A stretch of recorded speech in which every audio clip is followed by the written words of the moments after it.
நம்ம இப்போ 50 கிலோ இருக்கோம். நிலாவுக்கு போனாலும் அந்த 50 கிலோ இருக்குமா? கமெண்ட் பாக்ஸில் கமெண்ட் பண்ணுங்கள்.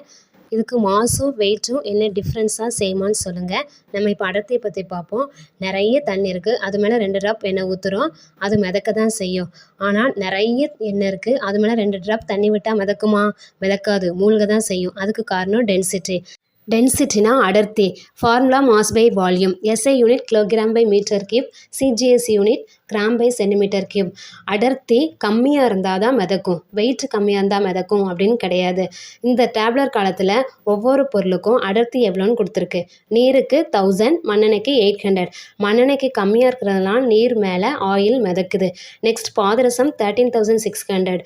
ஆனால் இரும்புக்கு 7,800 தான். அதான் இரும்பு ஆணியை இந்த பாதரசத்து மேலே போட்டால் அது மிதக்கும். தங்கத்துக்கு தான் அதிகம், 19,300. பொருள் மிதக்குதா முழுகுதான்னு பார்க்க வெயிட்டை பார்க்கக்கூடாது, அடர்த்திங்கிற டென்சிட்டியை தான் பார்க்கணும்.